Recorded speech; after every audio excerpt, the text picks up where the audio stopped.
My guest today is Tammy Cox. Tammy is a transformational coach with a passion for helping women transform their lives and relationships. She uncovers the root causes of relationship breakdowns and guides clients on a journey of transformation. Before becoming a coach, Tammy's personal life brought her to a crossroads where she says she faced two choices: surrender to despair or embark on a path of healing. She chose later, committing to a voyage of self-discovery and personal growth, which led her to where she is today. She grew up in a deeply religious environment filled with trauma from her father and religious teachings. Her father's faith was controlling. It wasn't until her father passed due to AIDS that she began to break free and explore the world around her. The trauma she carried, however, affected her relationships and her marriage. 5 years ago, she decided to embrace a new way of thinking, focusing on spirituality, metaphysics, and science. This transformed her life, her outlook, and inspired her to become the transformational coach that she is today. She helps women save their marriage and find love. Welcome to my show, Tammy. Thank you so much for having me, Daniel. It's a pleasure to be here. Oh, by the way, I watched one of your YouTube anonymous transformations where you have somebody on there with, you don't show their picture or their name on the YouTube, and you guided them through a healing session, took them back in time, used submodalities, which is an NLP technique where Tony Robbins, the famous life coach Tony Robbins, uses submodalities in NLP. You did a great job. Thank you. I've also had NLP training, and you clearly have been doing it a while. You did a great job of that session. So anyhow, tell me your story and how you became a coach in this, what you do. So you want me to go all the way back to childhood? Where would you like to start? Well, that crossroads, I guess we could start there. We could start at the crossroads where, because I think a lot of people hit that place where they get to some point in their adulthood and all of a sudden the trauma of their past that they haven't fully dealt with sort of comes bubbling to the surface. So that's where I was at when, I'd say several times throughout my life, but one time that was really pivotal was around 26 when I had my first daughter. And because that's the moment where you're like, I don't want to screw this perfect little baby up the way I was screwed up. It's the point where you reflect on your childhood, I think, for me. And it was at that moment that I realized that if I didn't change me, if I didn't heal my wounds, that I would pass on all of these abusive patterns, controlling patterns onto my kids. And so that was a big eye-opening kind of experience, or at least one of them. And how did you do it? Once you set your mind to it, what was the first step? What did you go out and do when you had that thought? Well, I tried everything really throughout, because I'd say I really started on my healing journey around 19. That's when I was like recognizing that some of the stuff was coming up, but it was 26 where it was like, I can't hide it anymore. I mean, I tried the counseling, the therapy, the books, the retreats. I also I was been there, done that. Yeah, deeply steeped in religion. And I looked there for those healings. So nothing that I just named really kind of dug. It would help a little, maybe a Band-Aid, kind of patch things for a minute, but it didn't work long term. And that's when crap really hit the fan, was when I recognized that I needed something that dealt with the root cause, not just Band-Aids. I needed to figure out how to change the patterning. And so that's when I started like the trauma therapy. And I was actually learning how to do the trauma therapy, but as you're learning how to do it, you're working with other people and you're actually getting the treatments for yourself. So that's what started to really shift me, because I was figuring out all of my, we call them commands in my line of work, which is those limiting beliefs that are so deeply stamped onto your subconscious mind that are creating your whole life circumstance. Yep. And that's really what shifted for me when I found those really deep rooted commands. That's when I had that aha moment of like, oh, this makes sense. I believe that I'm unlovable. How did you change the commands? Okay, so there's really only two ways to change them.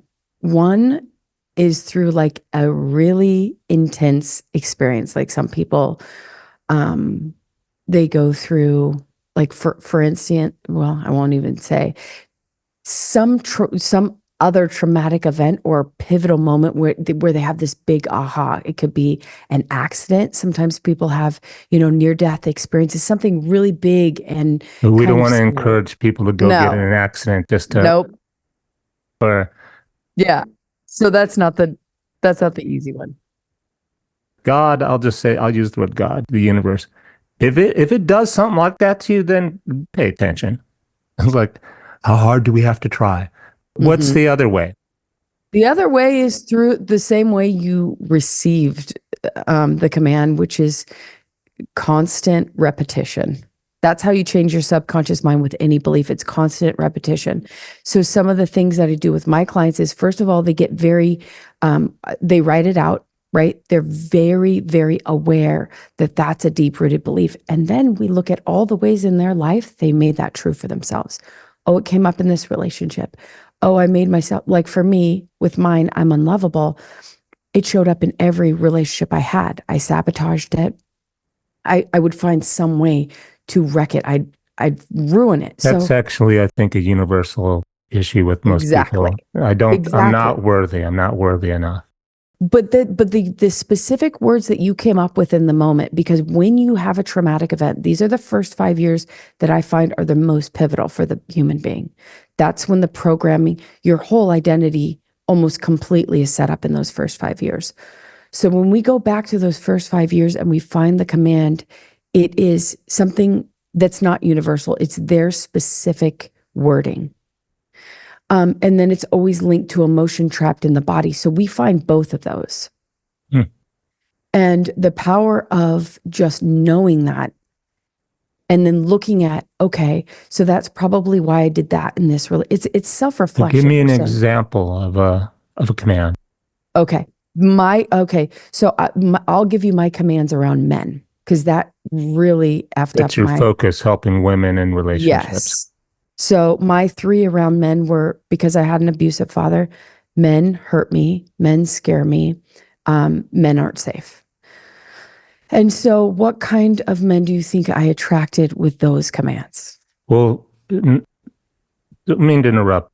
The Yeah. first thing that comes to mind, and you probably experience with where I'm going with this, is you say all men make me. Mhm. What was the command? What was one of the commands? It's just men scare me. Okay, men scare me. Yeah. So let me ask you, all men scare you? All men? Well, see, that's one of the things. Yeah, that's one of the things you get to look at because it isn't all, right? Everyone is not the same.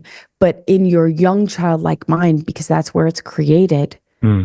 it's at all or nothing. That's why sometimes when we're in pain, we'll make these really harsh statements like, you always or you never.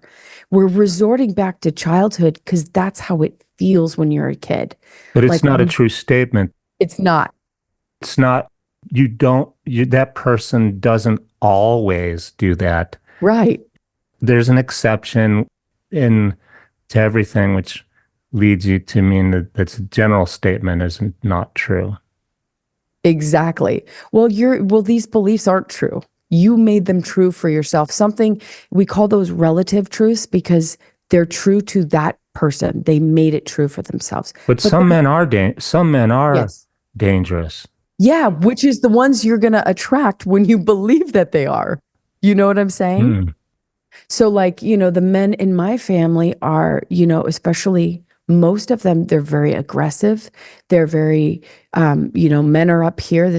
I grew up with men are up here, women are down here.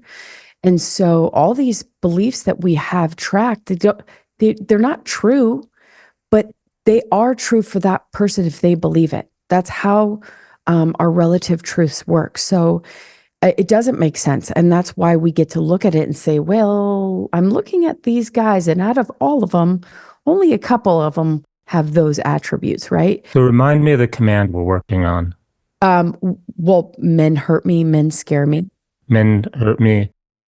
Uh, let's pick one. Which one should we Well, pick? I'd say the top one is men scare me. Men scare me. Yes. This woman, what's an event that a typical woman would have in her childhood to make that happen? Well, sometimes they take me back to an event that doesn't seem to go at all. So when I tap and I say, okay, let's go back, take me to the first event where you felt this emotion, because it's really all tied to emotion. And sometimes it could be as simple as the first time their mom dropped them off at preschool. In Mm. fact, I'm surprised at how often that's the first thing their subconscious mind wants to work on. It's like the first time they were dropped off somewhere. Sometimes it takes a while to get to the more deeper things. When I start working with a woman, it's oftentimes that her subconscious mind wants to first deal with some that are less deep. And then through working together, we go probably within 5, maybe 4 or 5 session. That's when we get to like the sexual abuse, the physical abuse, that's about the time they're starting to. Most there are women who come to you who are married, and then there are women who are single and they want to attract a mate or partner. Yes. I could see the one that's trying to attract a partner because then you can help them find the best partner. But if they've already been married, that presupposes that even though they had this belief, men hurt me, they still chose to get married. Why is that? Well, beliefs, you know, I also had beliefs that I couldn't take care of myself, that I needed a man to take care of me. Hmm. That was part More of my belief beliefs. system too. More beliefs. It's all beliefs. If we look at if we look at the results in our life, it's all wrapped around beliefs. Hmm. And the reason I ask is in doing my research to find out a bit more about you, my guest, I was really intrigued by it. Didn't sign up for it to get the download, but you have a free download on a 4-step process you use to help women save their marriage Hmm. from divorce that marriage counselors and therapists don't want you to know about. I'm really curious why they wouldn't want you to know. Also, until I watched your video and you actually told your client, I would have told you to leave that man. I was like wondering, is Tammy saying stay in your marriage no matter what? And I don't think that's true, right? You're so right. Okay. Let me tell you the story. So I really had this desire to help women in marriage. But as I got into it, I noticed that I was attracting women who were in abusive marriages. And I was like, okay, we got to change the wording here, because I'm not interested in helping them save an abusive marriage. I am I'm invested in them healing themselves. And whether that means their marriage is saved or not, I don't care. I want them to be the wholest, purest version of themselves. And that's why I had to like zone out and say, no, I'm not specifically working with women in marriage. I want my goal and my heart is to see this world healed one woman at a time. Yeah. But that's a really good question to ask, because it's the place I had to get at of like, no, they're getting it all wrong. If there is abuse and he is not willing to change that, I don't want that woman either. I don't want the woman who wants to keep the relationship over healing herself. You work with them to help them become more empowered so they can Mhm. speak their truth. And then if it's abusive physically, then for their safety, they need to leave. Oh yeah. If it's just emotional abuse, they can suss out, well, can my partner rise to the standard that I've risen myself to? Or eh, Yeah. do I want to help them? It's like going backpacking. Do I want to carry a 5-pound backpack or a 50-pound pack? What kind of hike did I choose to get myself on? Can I turn around and go Yeah. home, or do you want to get to the top? You work with them to to give them the tools and then they can decide what they want to do with them. Yeah. Like give them the tools, but also there's so many things in your backpack that are just messing with you. Most of the time, it's just all this deep, heavy emotion you've trapped in your body, and we got to get it out. We got to get it out. So we're working on getting out the trapped negative emotion within the body. And then when they come across their beliefs, it makes sense. They go, oh, that's why I attracted this spouse. That's why I attracted this thing, this circumstance, this job. Everything becomes clear to them because they're looking at all the meanings they made out of life and themselves. Mm-hmm. And so from that place, they get to make the new decision. Sometimes they stay with their spouse, sometimes they don't. I wouldn't say that all of them have abuse, but like within my marriage, I was more of the abusive one. You know, when I would get in this trauma state, I would just spew out these really ugly things Mm. because that little girl within me was still in so much pain. And so oftentimes when we deal with that little, traumatized girl, we get to have this new girl show up who doesn't carry that pain, she's just a brand new person. And so she can create whatever she wants. And oftentimes she attracts a very different person out of her spouse, which is what happened to me. My husband transformed because he had a different wife. Oh, I see. So Nice. we both, it just took me to He's take probably that like, step. oh, thank God. What took you so long? He said, he said, I finally have the woman that, I always dreamt of, and I believe that that's within all of us to do. And it's just about whether or not we're willing to go through the discomfort of changing ourselves and healing that little boy or girl within us. That's really sweet. I mean, it's like he loved you the whole time, even though you could see the diamond in the rough. He's, yeah, he could look past the little Uh-huh. monster that came out from time to time. It was really as if, I would have my trauma reaction was like a little, still kind of is at time to time, like a little temper tantrum, little 4-year-old, just like, So I yeah, believe that one of the reasons I use the word NLP, do you call your process NLP, neuro I linguistic don't, program? Tell me about where you learned what you did because it's very similar to the neuro yeah. linguistic programming. I actually, I got trained in several different modalities. One's called E4 trauma treatment. Um, uh, Dr. David Snyder teaches NLP.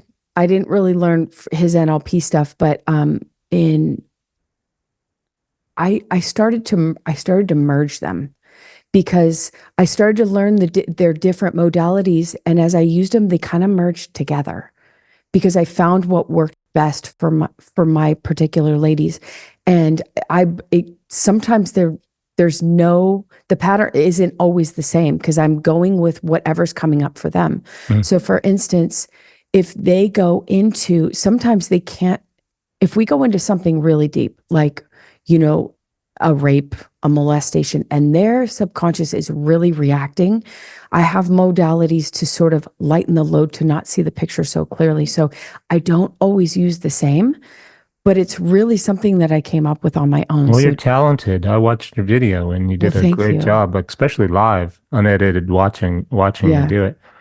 Well, the reason I ask is it's better if somebody can work one-on-one. This is Yeah. why I think Tony Robbins courses people pay thousands of dollars to, and they get all hyped up and they listen to music and fireworks and they get, I'm going to change my life. And then they go home and nothing happens.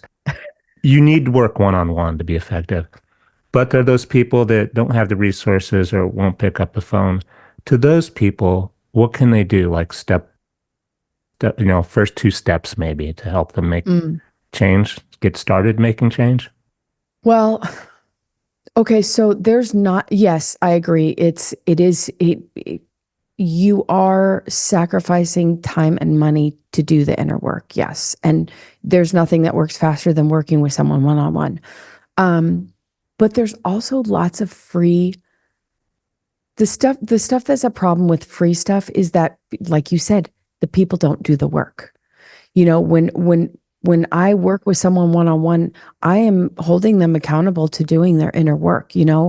They pay me for that, and I'm like, I want to see them living the life that they desire. So there's This just is true. nothing that can substitute it. Yeah. There's nothing that can substitute that, like, here, hold my hand, I'm going to walk you through this. There's absolutely nothing like that.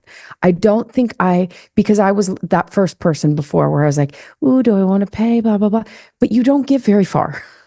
The people that are willing to pay and they're like, I'm going to find the money because I have a financing program. It's like 18 months before there's any interest. And it's like, what, what do you have to lose? Like, you have everything to gain. You would change who you are. You're literally going to become a different person. And so you really have no excuses. So yes, maybe, and I tell people this, usually it takes you having to be in, like me, in so much freaking pain where it's like, I'm either taking my life or I'm changing it. Like, there cannot be another way. So for me, I just feel like if they're like, yeah, I'm not ready to invest, I'm like, then you're just not in enough pain yet. I was in that place where I was like, you know. And did you go, you went to, who was the first modality or person you went to?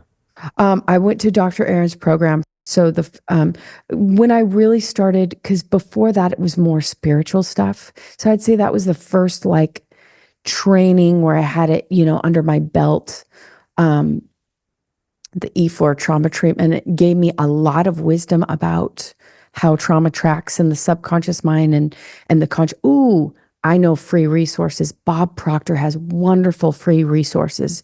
Bob's been I around used, a while. I'm and also wondering, is he still alive? he's not. He passed away, Sorry, I think, Bob. 2 years ago. Sorry, Bob. But he passed away Good, two good years work while you ago. were here. Yeah. He did phenomenal work. And if you really want to understand how trauma tracks in the conscious mind, the subconscious mind, and the results of your life, oh, go binge his stuff online. He's got tremendous. The Um, only thing is, it's a lot of, yeah, I agree with that. And I understand how the trauma gets trapped. It doesn't help me release it. yeah. But that's the thing. I mean, I think I'm trying to think of free resources. I think a lot of coaches out there like me have free resources. In fact, I'm working on one.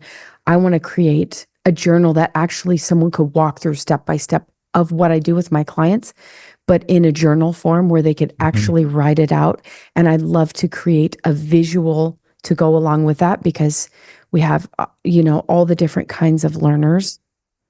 This made me think of AI and how Yeah. somebody's probably written an app to do what you're speaking of. Yeah. And the bad part about an app doing that is there's no substitute for a human None. working on another human. This is like, if I was a machine, would I want a human to work on me or another machine to work on me if I was a super machine? Humans work on humans, not AI. Hopefully. Well, it's actually, it's, the reason is they're back to your submodalities, what you were doing on that YouTube video with that client. You were, you were listening, you were asking questions, and an AI could do that, but only to the extent that you program the AI with what you know and you think with all your background and history and your own trauma and your own experiences with the AI doesn't have that. You can teach it that, but it can never learn anything. There's never going to be a substitute for a human working on a human Hmm. without a machine, unless it's something like just routine, like balance my checking account or tell me how to get from point A to point B. Yeah, lacking the emotion. Yeah, and With the it's free lacking the resources, it's emotion. just an idea that came to mind. I mean, Yeah. something simple.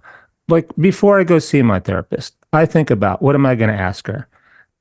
What's the first step someone can do that way before, say they booked an appointment with you? Hmm. Would you have them do any homework before they picked up the phone? No. No? No. I I'm just the one thing I'm concerned with is if they're at the place to change because I don't want to work with anyone that isn't ready to change because you know it can be it can be incredibly hard to change. So think about it. Like I'm 42 years old to try and change my patterns at 42. Like I had this girl for my podcast, 18 years old, and she shifted so fast. When I work on kids, they just shift so fast. But Mm. I got 42 years of a program working and all this, like, so the younger you are, the easier you can shift. I don't, that's just one part of it. If they haven't done any inner work leading up, like I've had some older women that didn't do anything, any inner work, and they come to me and they were so hard-headed.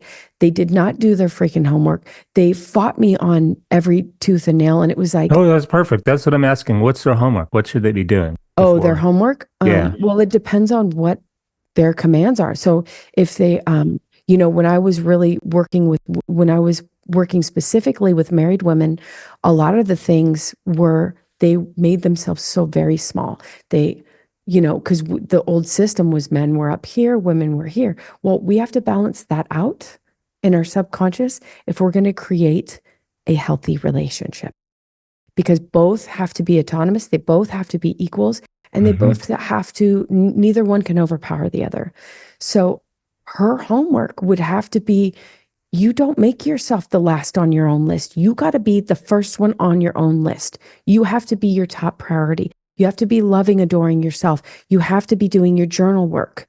You have to be doing your meditations. Like, you have to work very hard at the reprogramming, and that for them was putting themselves first. Who would have thought that that would be like their biggest Did you work? have that issue before you No, transformed? No.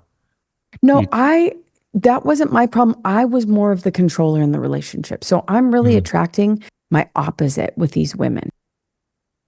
So what I had to work on is bringing myself down. mm, And really someone who, they're both equally as insecure, but the way I grew up in a violent household. So the way I survived my childhood was by being aggressive. Like uh, everyone in my family was aggressive. We fought every day. So the way I survived my family of origin was being rougher and tougher and meaner and um, uh, more aggressive. mm. So I had to learn that I had to teach my younger self that she was safe, that she didn't need to protect herself, that she was okay. I had to calm her down. Say I see. no one's against you, no one's coming for you. You can. So I had to calm my nervous system because my nervous system was like all the time. I was ready for a fight any time with anyone. So my battle was the opposite. So with my Mm. ladies, I'm rising them up. They get, From I'm in, yeah, go when ahead. they don't feel worthy or they feel unloved, that Yeah, so we all have our trauma response. My trauma response was to make myself big and scary. Their trauma response is to make themselves small and hide. Because if they don't say anything, if no one sees them, they're safe. Where Mhm. mine was the opposite. So my husband and I have opposite trauma responses. His is to hide, get small, hide. And mine is to get big and loud. So, and that's the opposites attract. So with my women, if they're supporters, they're attracting controllers. So I can help give them, you know, I can help them get into the psyche of their spouse. I'm like, this is his trauma response. He's scared. When he gets in these modes, it's his triggers going off. And that's how he kept himself safe growing up. Mm. So it's not like a demonization of the other.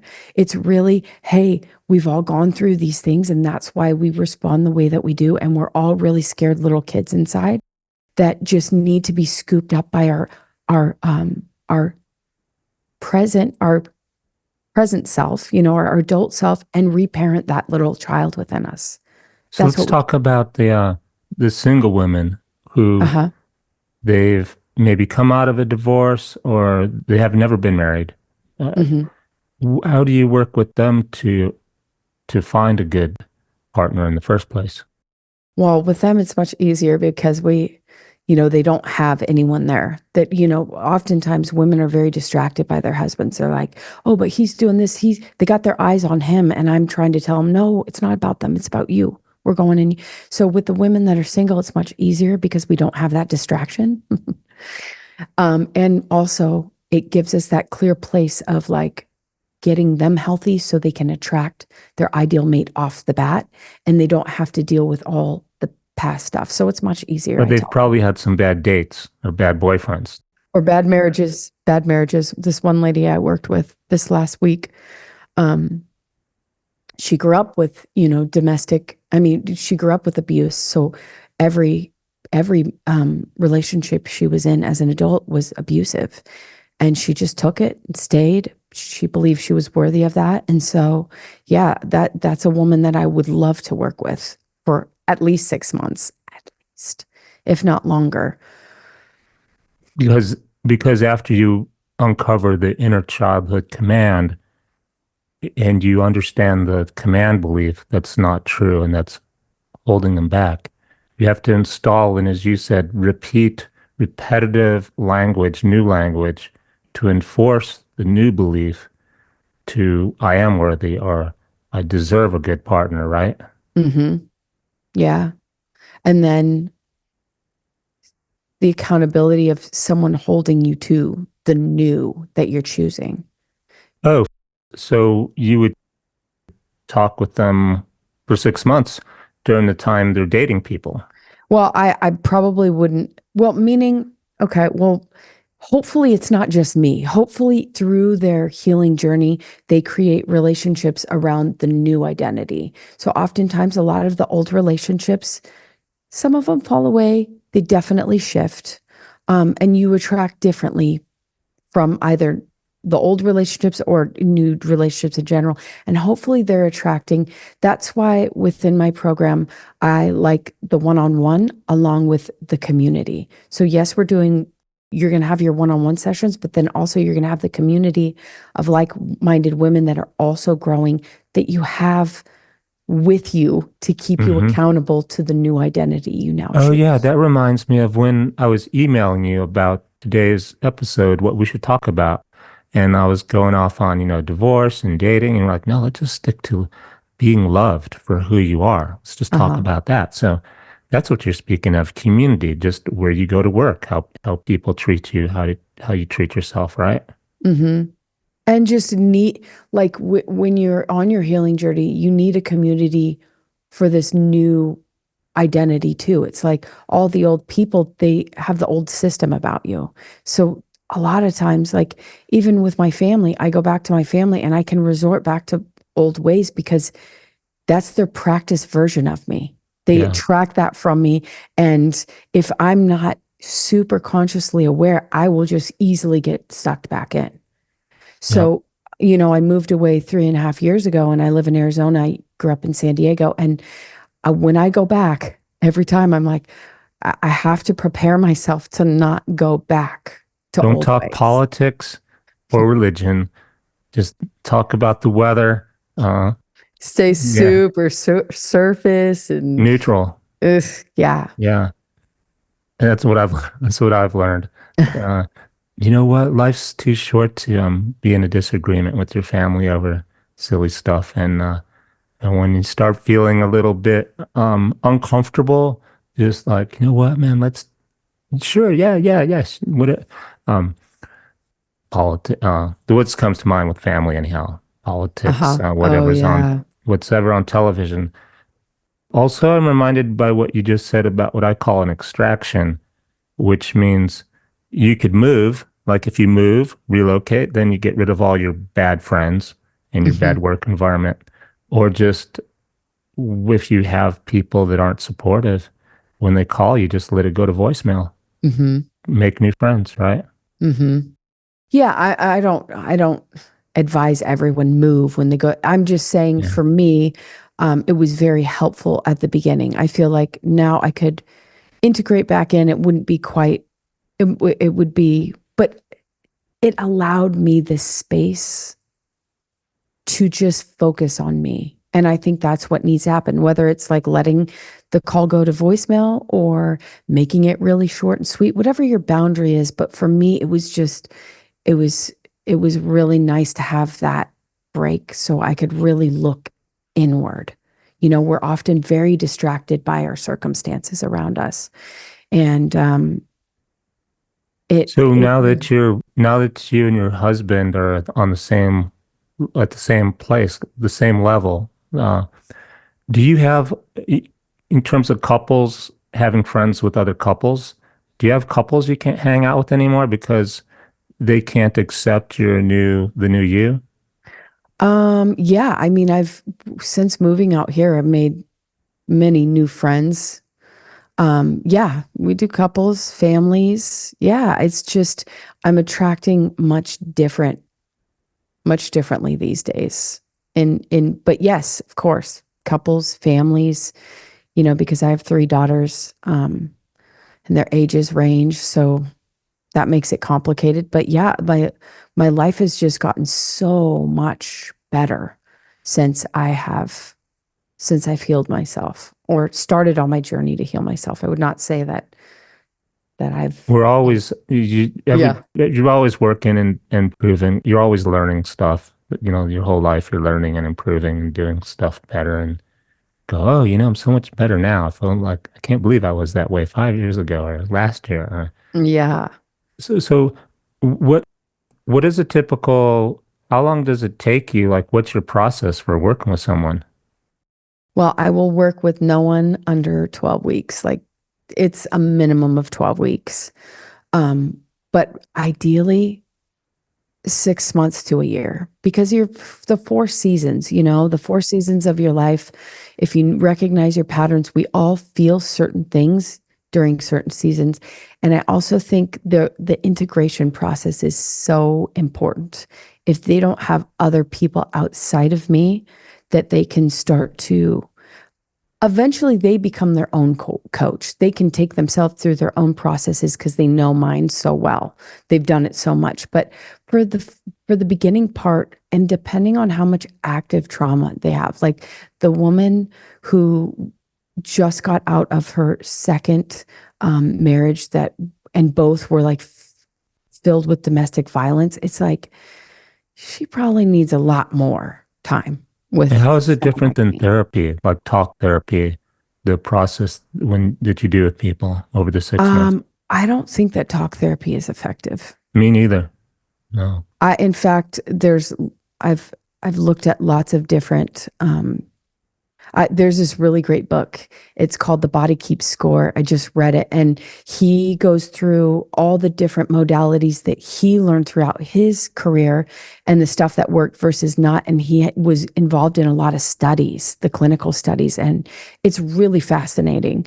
But purely talking about your trauma or your problems it's not proven to help you. I mean, Like, it feels good, but it doesn't change things. yeah. It doesn't So make, so when the process, yeah, exactly. yeah. So the process you saw me do, it's intense. Like if someone watches it for the first time, there's some that are really intense. But I'm like, we did 12 years of talk therapy in that one session because we went all the way down to the root cause of what the emotion trapped within you. So it could be much faster. Yes, talking about if you're a person who doesn't feel comfortable talking to friends and family, like they said, if you, for instance, got raped when you were younger and you never told anyone and you finally tell your therapist, that can be so beneficial. But then beyond that, there's not a lot it really gives you to just talk about your problems. So it's not going to remove the negative emotion because emotion needs to be emoted. But what And if, like, I want to play like Kirk on Star Trek? There's this episode where the aliens were trying to neutralize all his emotions so that he would feel better, everybody be happy because and he's like resisting because he's like, my negative emotions as well as my positive ones made me who I am. They made me strong and resilient. And where I'm going with this is, why do we even need to uncover the inner child trauma? We know we have it. How come we can't just skip to, I'm never going to get rid of that? Yeah, it felt scary, but what can I do to just be in my power now? And why do I even have to mm, understand or acknowledge or know what the trauma was? Why do I need to know? that's funny. I mean, I've questioned that many times over the years, but the truth is, when I started to excavate those deep, dark parts, it removed shame within me. And, shame is one of the lowest energies you could be involved in. And I'd say that most people are very unaware of what they hold inside their body. So I don't know, like there are some people that I think that could totally do that. But if you're someone who went through the kind of stuff that I did, Mm-hmm. um, I don't know. I don't know. I don't like, I can't say indefinitely, like, oh, that would totally work. Just go la, la, la. And, there are some people that swear by that method. I just haven't seen that really. Swear by which method? Just like, let's look for the best, not like, for instance, my mom, right? My mom had a very traumatic life, especially her adulthood with my dad. But she does not want to look in there. She does not want to go there. She's a very optimistic person. Religion has been very helpful for her, and she moves on and upward. But she has 3 kids, all 3 of her kids that are very deeply Traumatized? upset, upset Mm. and traumatized. And like my brother, my older sister, she's developmentally delayed, completely out to lunch, very violent, been arrested more times than I can count. She's in a level 4 group home, which is the worst one you can be in because none of the other ones would take her. She beat up all the staff.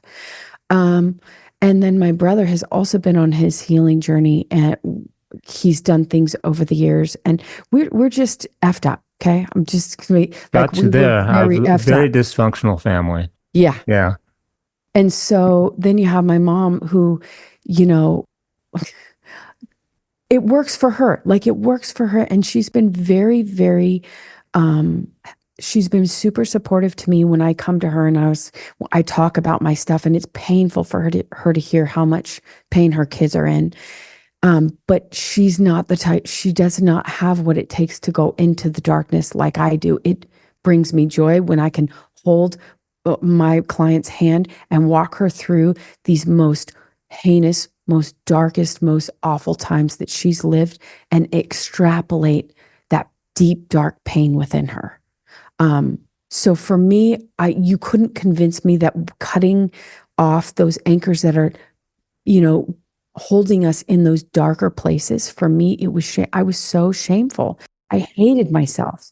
You go deep and you have somebody get back in the past, the place the trauma occurred, Hmm. and you paint the picture for them. What are they smelling? What are they seeing? What are they hearing? What color is it? Is it light or dark?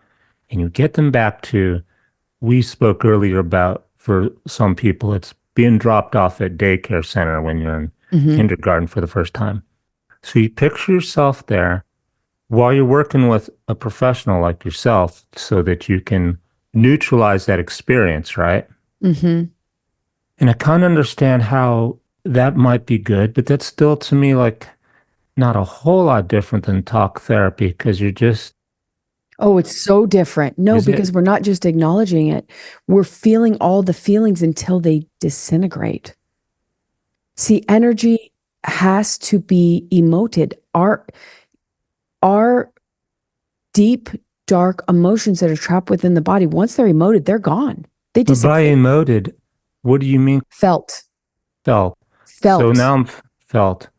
I'm feeling the trauma being dropped off at daycare center. I see Yeah. my teacher's face, what color her hair is, the other kids, the jackets they're wearing, the shoes they're wearing, and I'm scared. How does that help me now? Well, when you feel it fully, it moves out. So after we're done with the process, we go in to feel the emotions and get them out. But how do we Whenever get she, them out? when by feeling them, But by don't I feeling feel them every day with, you won't because you're removing deep pockets of pain held within the body. It doesn't make sense to your logical mind, but you are literally moving the emotion out of you. You are literally moving it out of your being. So when it's fully dealt with, we Mhm. could go back to that scene and it's completely neutral for you. You have How do we no tied emotion. neutralize it is my question because a good healer like yourself, I watched you do a great job of taking people back. as a scientist and engineer, I'm trying to wrap my head around the the physics behind. There's this theory that trauma's trapped in your cell in a memory, and I agree with that. Hmm. But now I'm back there in the memory, like watching the old movie. I'm still scared watching the movie. I still get scared watching spooky movies today. I don't watch a lot of Yeah. violent movies. They'll scare me, violent movies, even though I know they're it's just TV. I'm not understanding still how going back there, how do you neutralize it or release it? Once you have fully felt all the emotions that you felt in that, because it's really just stamped in there. It's this time period, right? Once you feel everything that that little person felt, you've emoted it all. It's like Mm, gone. So I'm not mm, saying sometimes a person needs more than one time. There's been really impacted events where we have to go back there a few times, but mm, you'll notice they get to a point, they cry all their tears, they feel the everything, and then they just go, is there anything else left? And they're like, no, it's completely gone. I'm mm. like, is it all the way gone? Yep, it's gone. And that's how you can test it. If And do you you can think go, that's because also subconsciously, even though you're not aware of it, because you're experiencing it as an adult in a safer place, that without you consciously being aware Mhm. of it, that's part of the Yeah, neutralization process because you are merging the present with the past at the exactly. same time. Exactly. And then If you install a new belief. it's like watching a movie. I was asking my daughter, she will love scary movies. I don't. But I was like, why do you like feeling scared? And she's like, I feel safe. I'm in the movie theater. Like I'm not in the moment. So she has that distinction, right? And I think that's exactly what you just described. That distinction of like, no, I'm in the movie theater. I'm not actually in the movie. I'm watching it, right? And when you're traumatized, you don't know the difference. You think that stick is a snake because you're traumatized, right?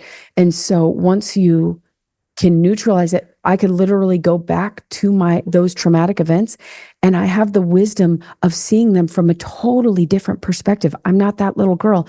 I am the third party just observing and saying, "Oh, isn't this interesting?" I don't have an emotional tie to it, Mhm. right? And so I can't give you the scientific version, but I just know that when I go back to those events, It works. um, it works. And So and I let me ask you this. It'd be great if it was one traumatic event. And yeah. hats off to those people who only have one. I have countless one. I've been Yeah. bullied. I've been attacked, beat up, Hmm. assaulted, any which way, because I'm a nice guy. I'm an easy target. And, That's just a belief, though. um, I'd like as a actually as a scientist and a data guy, I've kind of got some data on that. Yeah. Oh gosh, I'd love to talk to you about that. Well, okay, let's do it. So I spent a lot of time in Santa Fe, New Mexico, Uh-huh. which is a lot of old school Hispanics, Mexicans, and I'm not being racist here. My sister-in-law is 100% Mexican. Uh, I mean, basically, they've told me, and whether that's I'm attracting it or there's more of them there than there are in Phoenix. Uh, they, yeah, there's like, why? Because it's big guys like to pick, this is true. Big guys like to pick on little guys because they can. That's, I mean, that's not just my belief. That's these big people's, these bullies. They pick on people they know they can I pick on. would They don't. love to take you through a session around Okay. that. Yeah. Well, let's do No, one. it's Let's do a mini one real quick. So, oh just give you one gosh. example. I'm in a pizza place, okay, picking up my pizza to go, Uh-huh. and and a, and again, I'm not being racist. I'm just trying to paint the picture. Oh, well, I'm just going to describe it. It's it's a Mexican Hispanic tough guy, Uh, and he asked me a question, um, and he's like, "It better be, or I'll kick your ass." And he meant it. I'm so. What is your thought Okay, on close that? your eyes. Close your eyes. I want you to tap into the emotion you feel when he says this to you, whatever he said. And I want you to recognize that there's a place in your body where you feel that emotion. First impression, I want you to put your hand on that spot. Don't second guess it. It'll be the first thing that pops up. Well, actually, it's outside my body. Okay, that's interesting. Okay. And it's more of just a question. So I'm not afraid, mind you. My mind's like, my thought at the time was, should I just tell him? It was something like he was asking me, is this good or bad about his pizza, like he was ordering? And I'm like, well, I'm gonna kick your ass if you don't tell me to order the right pizza. But he was like serious. I was tempted to go to the pizza guy, go burn it, and I'll meet you outside with my gun. Um, I'm like, dude, just let it go. And I just let it go. But I'm only telling this as an example of why would somebody say that to you? He doesn't say that to everybody. But you got to stay in the moment of it. Okay? Okay. So keep your eyes closed. Got it. And I want you to notice. So it's outside of your body and it's on what? The right side? Point to it again.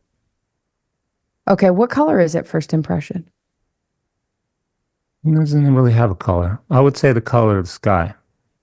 Color of the sky. Like light blue. Light blue. Okay. Now, if you can tune into that light blue color, you can recognize that coming out of that light blue bubble is a picture. It's reflecting out from it. And this picture represents the first time you felt this emotion. Tell me when that picture gets clear for you, and then describe it to me. I completely lost you.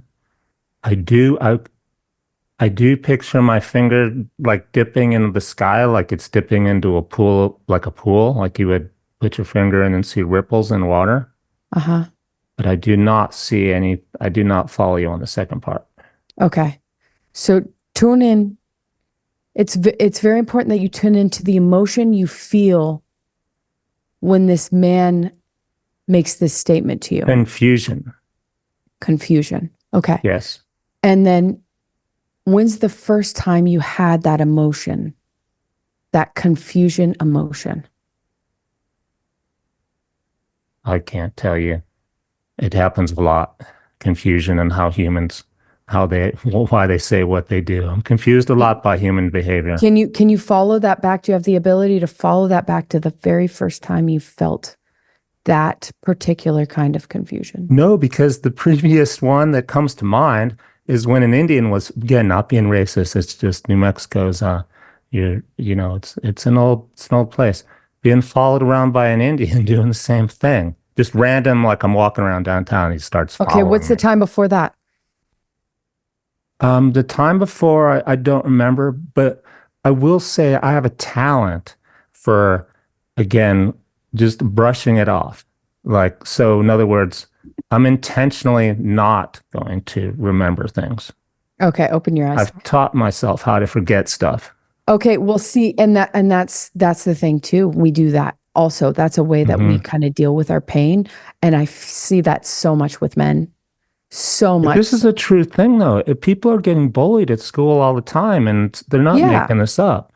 Yeah, no, I know they're not. But where does our life circumstances? And it's also true with women. They're getting abused by their husbands. It's not their fault. Their husbands are just. You're totally right. You're totally right. But unless we deal with it on the belief level, we can't change it. So here's my belief that I, at that moment, thought for myself. Again, why is he choosing me? I don't know if he has small guy mentality. It's his problem, not mine. That's a really good statement. Okay, so if you that could be one of your commands. Why is he choosing me? And number 2, not my problem. I don't care. Number 3, I have a choice.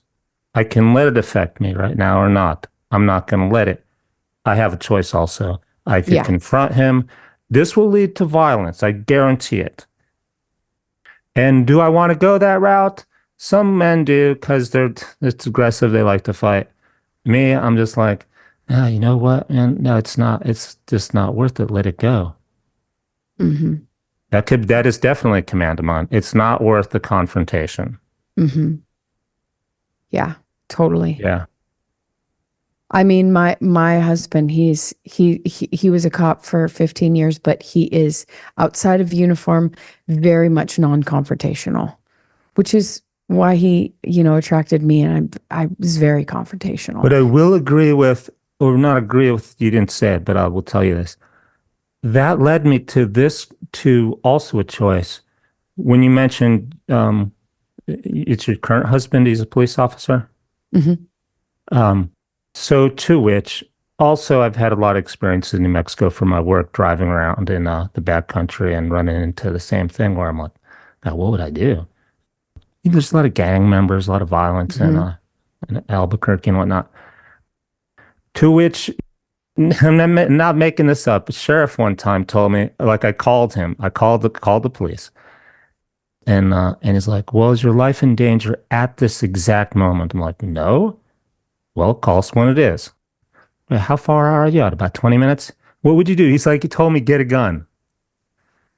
Now there, I'm sharing with you this with you because it's around your thinking, your what your commands are.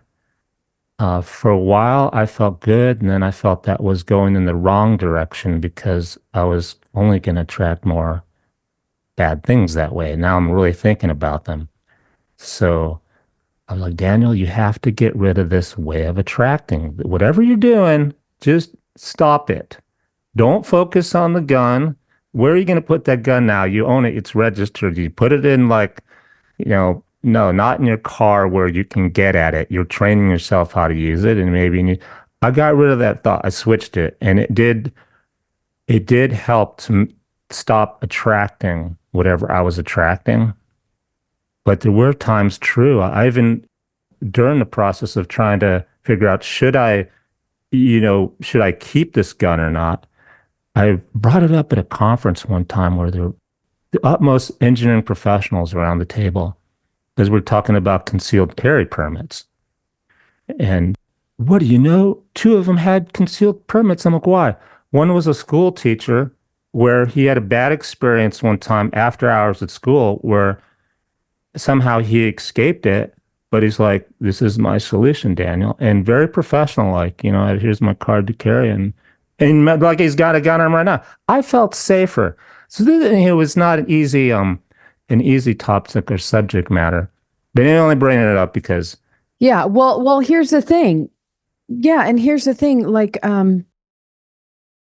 Like you said, what is it about me that's attracting that? Because our thoughts are they're constantly creating, right?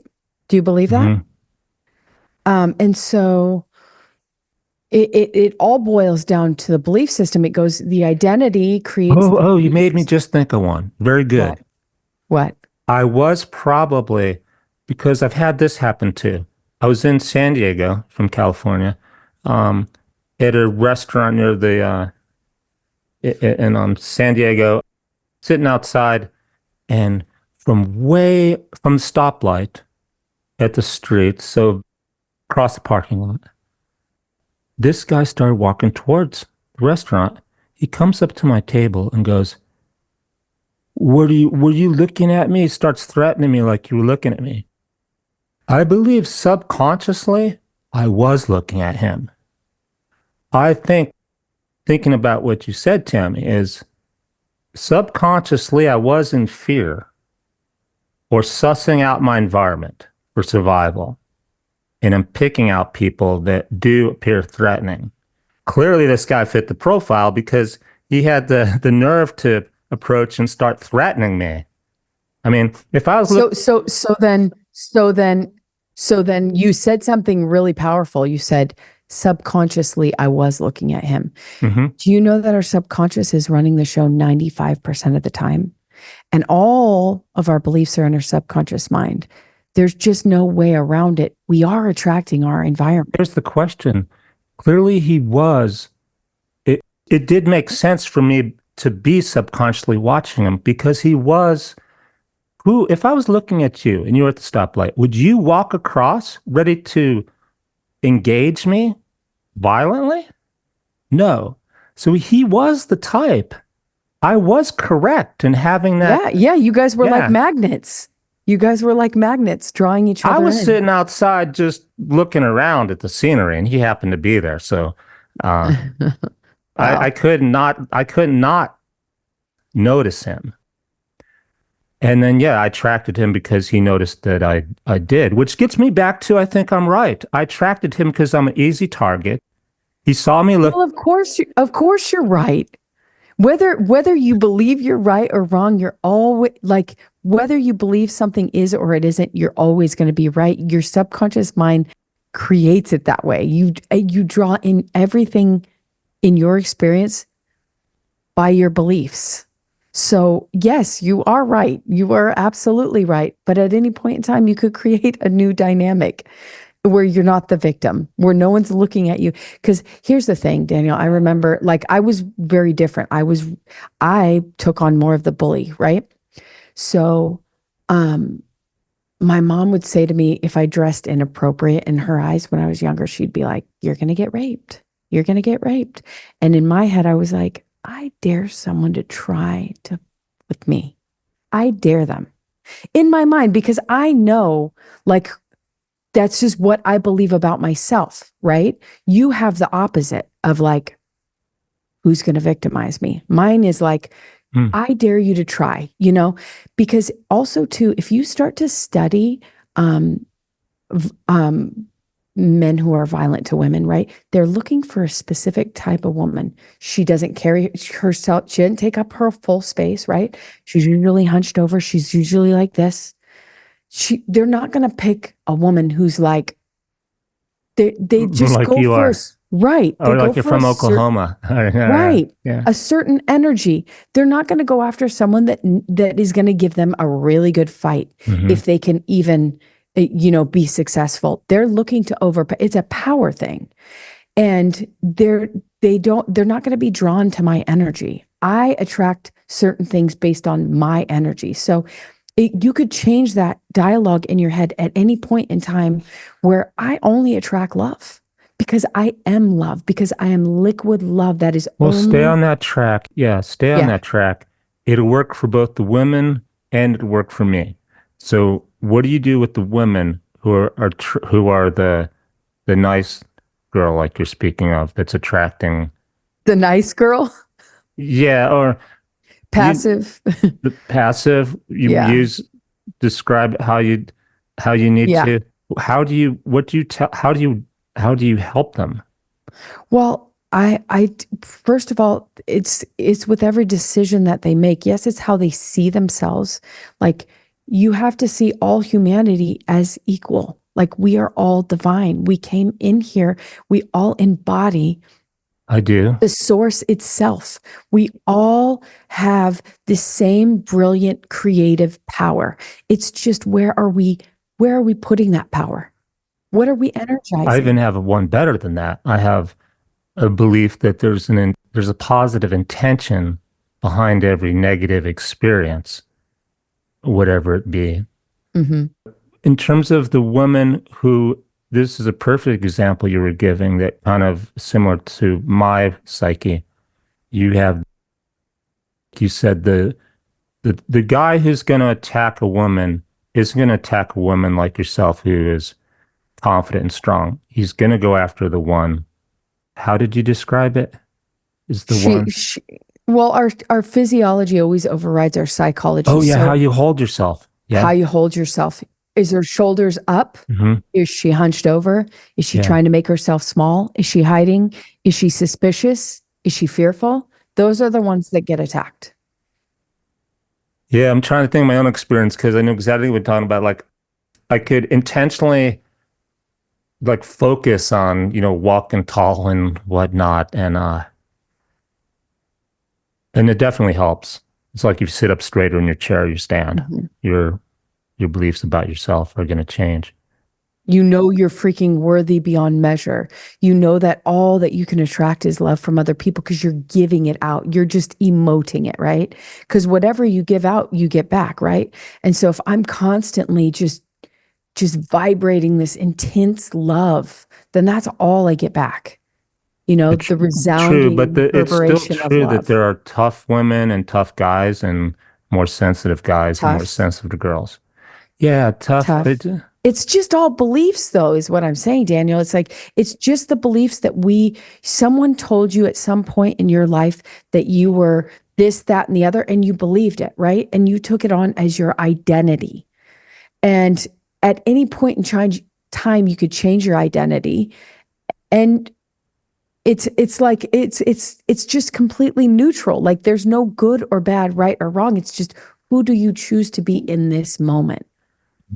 So with the women that fit that profile, you would start by go deep, look for the trauma, and at the same time, you would give them uh you would give them talk support, meaning tools. You would tell them, pay attention to how you're walking, to how you're speaking. You would kind of teach them those kind of.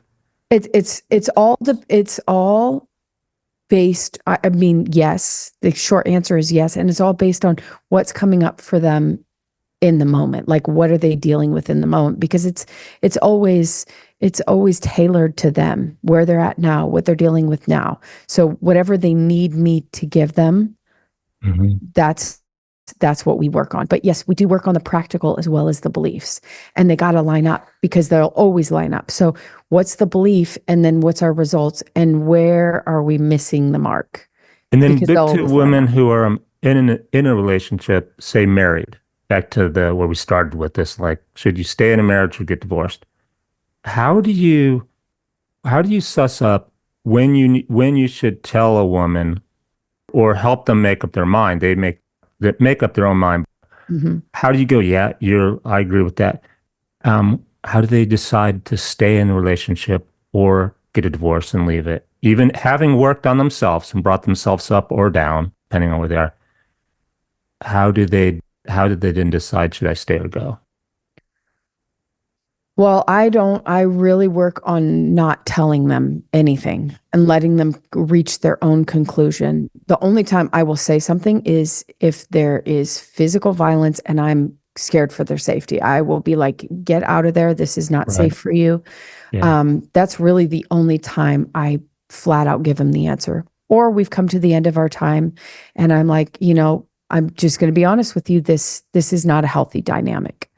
So I have been honest like that, but if I'm working with them, I'm really wanting them to reach those for themselves because I'm trying to teach them how to be their own creators on purpose Hmm. based on what they want. Because for me, I want to launch them. I want them to go out in the world and do it themselves. I don't want them to be leaning on me the whole time, right? You're a good coach. Yeah. So I don't want to give them the answers. I want them to get there on their own. And I know it's all divine in the timing because sometimes I this is just my personal belief. I believe in radical responsibility, meaning everything in my life is because of me.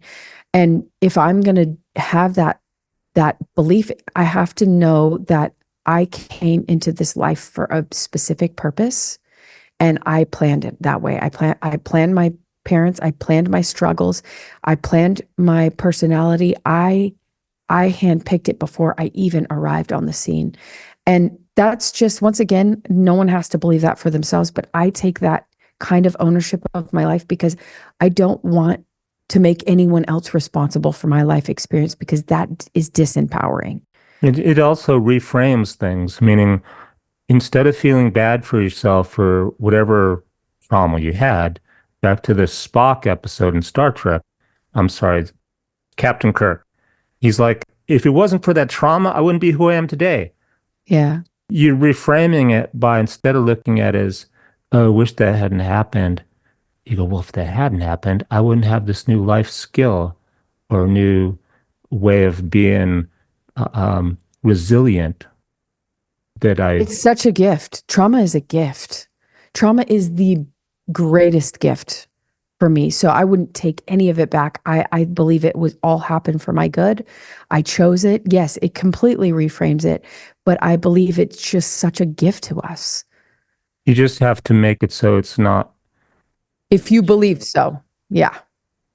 continuing to affect you in a negative way. You're not the child anymore. You're an adult. Yeah. Yeah.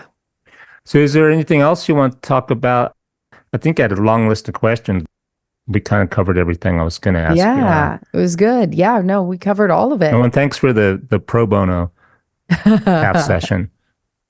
I've noticed when I have done that in these, I've done that in these sessions, and I find that the interviewer, it's very hard for them to switch because you have to switch roles in your mind, and you are a very analytical person, so you think very much in boxes. So it would be hard to take you through a process when you're in this mode.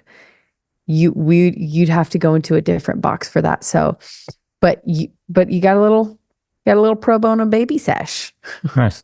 And where is you have a Linktree website, I think. Yeah. What do you want to, and I'll put that in the show notes, but for people listening, what's the website you'd like them to go to? No, that would be perfect because, right now, so if you're a person that wants to get like, this is why I have my podcast is because you get a free session. It's completely anonymous. So I'm really looking for people that would love a free session. And She puts obviously, she does a good job on the video where you don't see your face. She has mhm, just an avatar that's just yeah. a silhouette of something, you get off clip art, Uh-huh. and it just says anonymous. So Yeah. And I ask, can I use your name or would you like me to leave that out? But it's a great way for someone to just kind of get a free session and then also kind of see, because like I said earlier, I think most people are very unaware of what kind of pain they're walking around with. So it would be a great step for anyone who is questioning whether they want to step into their healing journey. it's also helpful because most humans, people are having the same, we all relate to childhood. We all had a childhood, we all maybe had to go to kindergarten, most of us. So we all have similar traumatic events. And by watching all these episodes, as you record more of them, I think that'll be really helpful for people because they go, oh, I'm kind of can relate to that. I'm a woman Yeah. who grew up with an abusive father. Or I'm a kid who got dropped off and I didn't have a dad and my mom dropped me off at day school where they're all the Hmm. wrong type of men or whatever. And the more episodes you get like that, I think it'll be helpful. Oh yeah, there's some ones we're about to drop where, domestic violence and molestation and I believe that by even watching them, you're going to receive a transmission of sorts because to watch someone go through like I watched many when I was, going through my different trainings and every time I felt like I got a transformation out of it. So that's why I feel like it's a win-win-win for even if you're watching someone else go through it or listening, you are able to receive a little bit of healing from that. So, And yeah. also be empathetic to people because Hmm. the same person could show up at work and act confident like nothing's happening and it's a facade. Yep. So you're not alone. Basically, it shows Hmm. you you're not alone. And this could be the person it's anonymous, Hmm. but it's a real person somewhere. Hmm. Yeah. Yep. Just be aware of, more aware of what, share yourself. Be more aware of, I'm not alone. There's more Hmm. people like this. Hmm. Thanks so much for being on my show, Tammy. Really appreciate it. Yeah. Thank you for having me. It was fun. Have a great day. You too.